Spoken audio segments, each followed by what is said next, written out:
What we want to learn about here is the HLOOKUP function.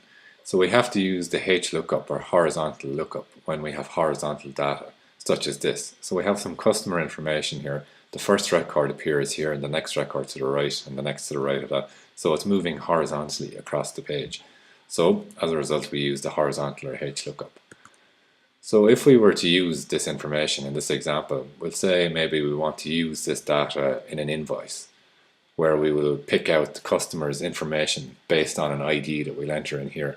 So we'll get the name and address appearing when we enter a number in here. So if we enter the number 2, if we go back to our customers, we should see that we get Dubray Books from Grafton Street in Dublin appearing on our invoice.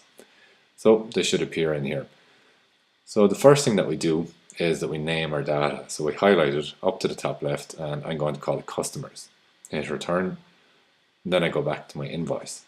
So this is where I'm going to insert my HLOOKUP function. Click on FX, do a little search for HLOOKUP, and if we select all and then type H, it should bring us down to the H section of the functions. So we want to look up our customer ID, so we click on it. That's what we want to find out about. The answer is in the information or data called customers. We can see there that it's listing it.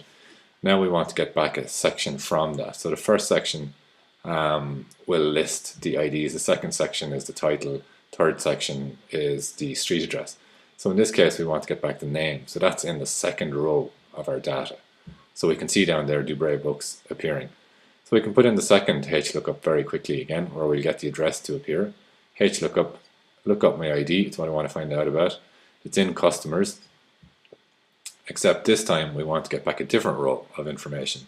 We want to get back the third row, which contains the street address.